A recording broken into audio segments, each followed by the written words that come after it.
Okay, here we are doing this again. It's Thursday and we are gradually getting through the second international break of the season, and we're doing it with Practical CBT, who offer support for the podcast with online tools for better mental well-being.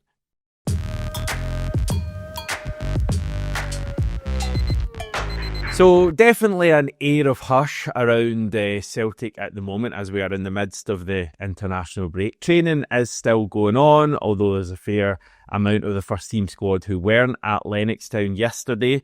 We did have a Lennoxtown Unfiltered shared.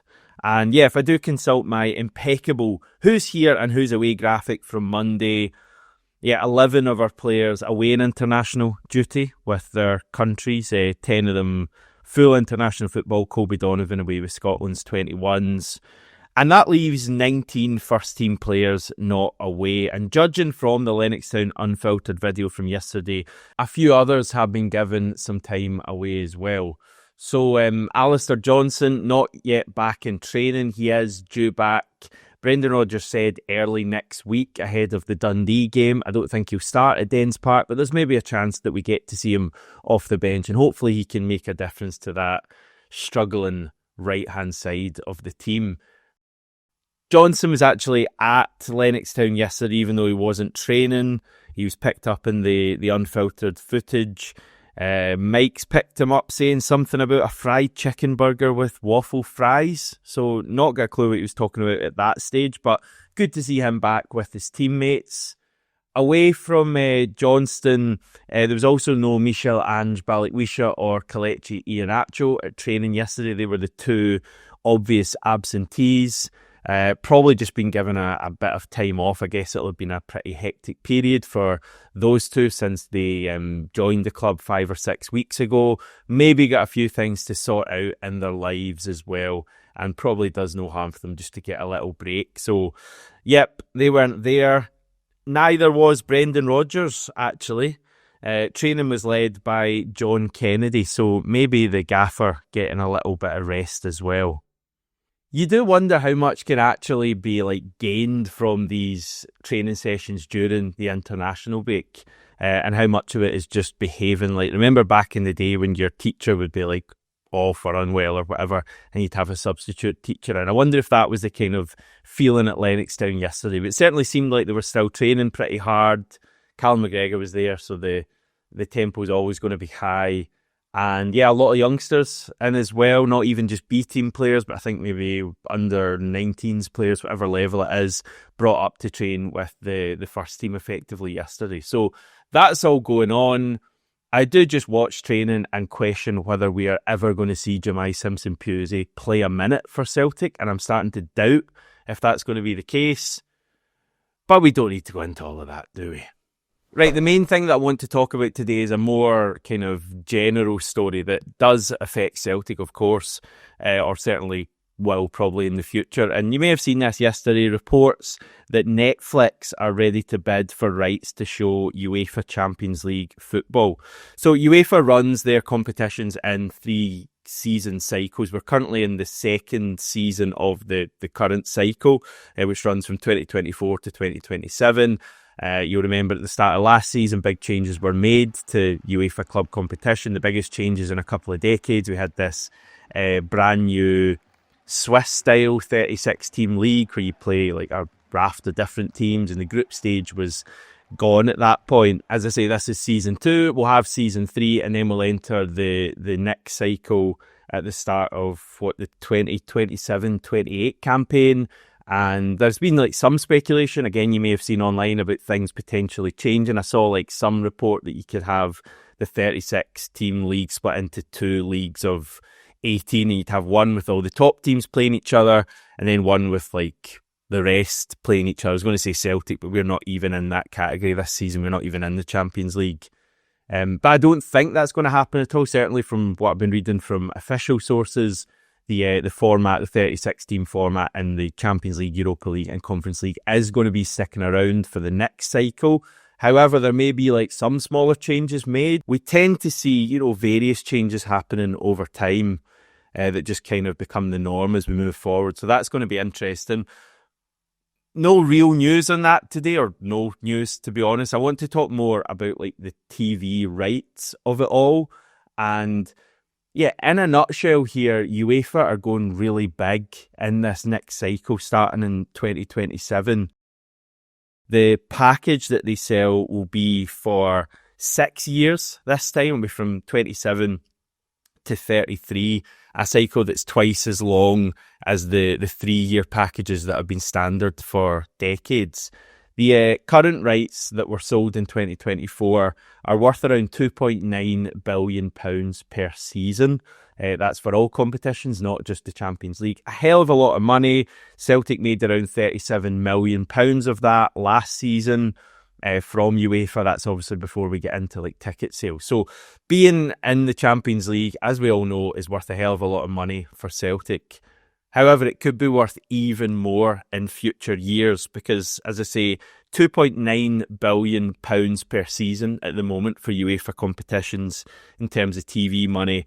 And UEFA wants to grow that to at least £4.3 billion in these new rights that are going up for sale next week. That's €5 billion. And I've not actually worked this out, but I think that's something like a 40-50% rise they're looking to make. And they're hoping to do this by tempting in global streaming services such as Netflix, Apple, Disney, DAZN, I think is how you pronounce it. I've always wondered how to pronounce that. I think it's DAZN, into taking exclusive first pick global rights. Now, really technical stuff. I won't spend long on this at all. Hopefully a couple of sentences. UEFA have changed their sales partner recently to Relevant, who I guess they could argue are more relevant to what they're trying to achieve. I think they were with another sales partner for like decades, but they've changed. So they're clearly going in a new direction here, and they're wanting to target these global on-demand streaming platforms to show live European matches. So, for example, we could have a world where Netflix would show one first pick match per match day, which is basically like the most appealing, glamorous match, and they could show that worldwide, which is something we haven't had so far in terms of UEFA competition. If you think about it, it's always been like kind of regionalised or localised TV deals that have been done. So, for example, at the moment, TNT have the rights in the UK, whereas in France it's Canal Plus, and in the US it's CBS, and here in Australia it's Stan Sport. We could live in a world where Netflix could potentially have like the global rights, probably not for all of the matches, but maybe like one match per match week. All of these on-demand streaming services are getting into sport these days. Netflix showed the recent Mike Tyson-Jake Paul fight. Well, I say recent, it's probably about a year ago now. They also had another more recent boxing fight as well, I'm sure. Is it a boxing fight or a boxing match? Boxing match, isn't it? You can tell I'm not really into these kind of sports. They also have exclusive rights for the NFL. I think a couple of matches on Christmas Day are shown on Netflix, so they're getting into sports. YouTube had a live NFL match. I think it was it Kansas City Chiefs, I think, in Brazil possibly, at the start of this season. So YouTube are another one who could be involved here. DAZN had the Club World Cup in the summer. Disney's just acquired the Women's Champions League. So all of these companies, Amazon are actually already in the Champions League. They showed our Bayern Munich away tie in February. So they're involved there as well. And clearly, if we're looking at a Celtic point of view, this means a lot more money could be an offer for Celtic. And if, no laughing at the back, please, we can find a way to safely navigate more rounds of qualifying, because they are coming, by the way. Check out my video from last week. If we can find a way to safely navigate qualifying and get into the Champions League regularly, it could be worth it will be worth even more money, to the point that we can hopefully leave Scottish football even further behind, even though we're second in the league at the moment. There's also the fan point here that I guess you're probably thinking about, and I'm thinking about it as well because I'm a fan as well. More monthly subscriptions to watch football, it's already a bit ridiculous. I mean, for Celtic, if you're doing things legally, and I know all of you do things absolutely legally, you never do it any other way, you never get a VPN on the go, for example. And VPNs are legal, by the way, but there's ways around it. nordvpn.com/Celtic game if you want to check that out. But yeah, I mean, what Celtic TV I've got? I know a lot you might not need that, but in the UK, you'd be talking Sky, you'd be talking TNT, you'd be talking Amazon. Not this season, admittedly. Thank you, Michael Nicholson. What else? Premier as well. Get a few of the cup games in Premier. I've kind of lost track a little bit because I'm not living in Scotland at the moment, but there's a lot of money that you need to fork out. And if we get someone like Netflix or Apple getting involved there as well, that could be even more. Although, as I'm saying that, I'm thinking a lot of us will have Netflix and Apple anyway, so maybe this will actually save us money. I've really thought out this video, haven't I? We'll keep an eye on things there, but the upshot is the format of the Champions League shouldn't be changing. We'll probably find out more at the start of 2026 about any changes. Expect some small alterations, but nothing major.